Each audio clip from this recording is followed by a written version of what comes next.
verdade, o que eu queria era repensar, porque desde o começo do pensamento educativo, não era um problema diferenciar mundo e vida. A gente sabia muito bem que quando a gente falava de educar, queria dizer vamos sair para o mundo, viajar pelo mundo, viajar para o exterior de nós mesmos, para assim poder aprender a vida, aprender a viver. Então era natural falar essa ideia conjunta entre o mundo e a vida. Mas me parece que nas últimas décadas, e mais especificamente nos últimos anos, o mundo foi ficando cada vez mais difícil. E a educação já não era uma viagem para o mundo, mas talvez começou a ser uma viagem para uma pequena parte do mundo, que é o mundo do trabalho, ou pior ainda, o mundo do emprego, ou pior ainda, o mundo do mercado, da produtividade do consumo. Nesse sentido, me coloco a pergunta se hoje significa a mesma coisa educar para o mundo e para a vida. E às vezes tenho a sensação, é apenas uma sensação, de que seria melhor cuidar da vida, sobretudo na infância, cuidar das crianças, para elas não ter que entrarem tão rápido, logo mais, nesse mundo horroroso, nesse mundo difícil, tão pequeno, tão produtivo ao mesmo tempo, que cria essa necessidade de que uma criança já se transforme num adulto imediatamente para pensar como ele vai ganhar a vida e não como ele vai aprender a viver. Então tudo vai depender de para que eu quero que as crianças entrem nas instituições escolares. Eu tenho uma ideia um pouquinho assim, nostálgica, ou talvez melancólica, ou romântica, de se pensar a infância como um tempo absolutamente único na vida, impossível de repetir, e que tem a ver com a possibilidade de ter uma experiência com o tempo que não for nem a utilidade, nem o proveito, nem a urgência, ter possibilidade de não fazer nada produtivo, de perder o tempo, de realmente usar o tempo para as coisas que valem a pena. Brincar, fazer amizades, correr, caminhar, ler, escrever. Se for para isso, tudo bem.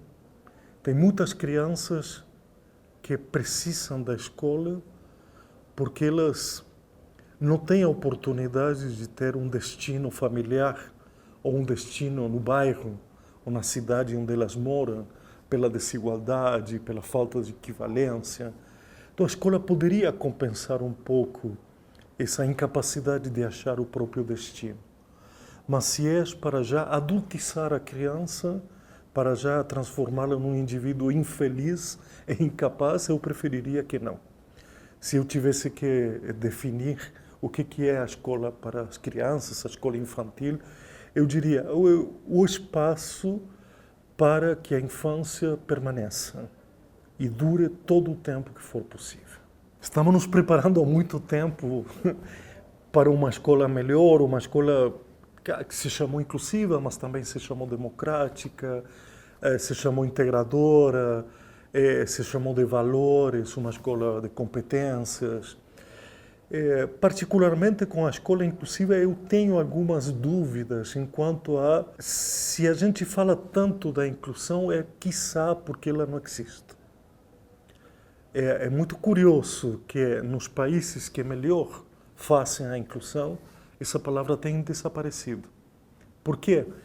Porque essa palavra se pronuncia muito quando ela falta, quando ela não existe, quando ela não está.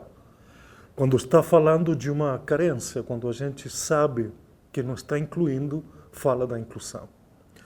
Então, me parece, e eu tive a ocasião de visitar o mundo em relação à escola inclusiva, que tem ainda uma grande dificuldade em pensar se a gente tem que se preparar com tempo, tecnicamente, para receber as crianças ou os jovens que ainda não estão no sistema escolar.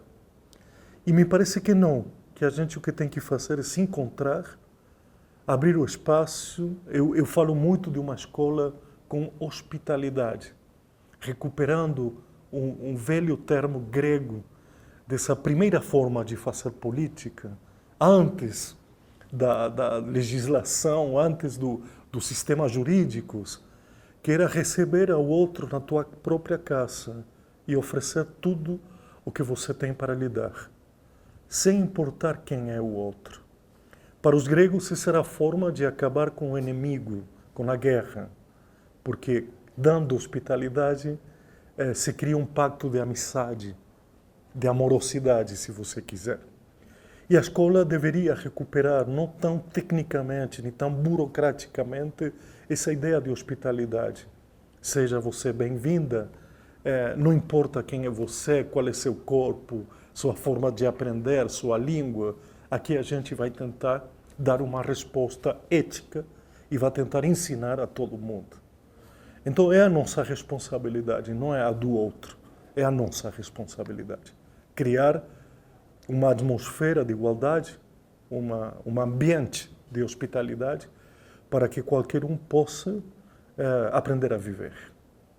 Bom, a educação tem essa responsabilidade. A educação não é a Polícia Federal, nem é um aeroporto, nem é uma fronteira que pede documentação para entrar, nome e sobrenome.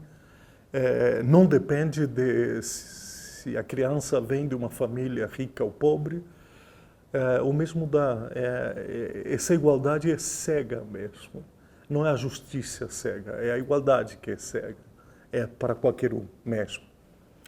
E a gente sabe que tem aí uma combinação bem estranha, bem difícil de articular, entre eu ensino a qualquer um, mas ao mesmo tempo eu tenho que cuidar de cada um. Entre o qualquer um e cada um tem uma diferença para ser trabalhada. O que significa ensinar a qualquer um, mas também o que significa que cada um aprende de uma forma diferente.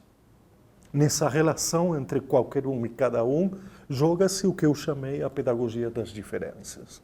Diferenças entre a forma de ensinar e aprender, diferenças de corpo, de linguagem, de aprendizagem, de memória, de vida. Histórias diferentes, que a gente tenta colocar em comum ao interior de uma escola. Sendo comum essa igualdade inicial, na qual todo mundo é bem-vindo. A gente já não pode contar só com uma vocação ou com um desejo, ainda que para mim continua sendo o grande diferencial. Quem deseja a leitura pode ensinar a ler. Quem deseja o mundo pode transmitir o mundo. Quem não gosta da leitura dificilmente possa fazer esse trabalho, ainda que eu faça. Então, isso de um lado, a gente tem que reconhecer que tem mudado muito o perfil daquilo que chamamos o professor e as tradições do professor. Então, a formação do professor ficou meio sem jeito, tentando recompor ou tentando ajudar a construir um desejo que talvez não estava na origem e que fez com que muitas pessoas acharam que aprender a ensinar tinha a ver com um ofício, uma tarefa, um trabalho técnico, mais do que uma vocação solidária de serviço, de companhia, enfim, um gesto político, não? Político, cultural, literário, como você quiser.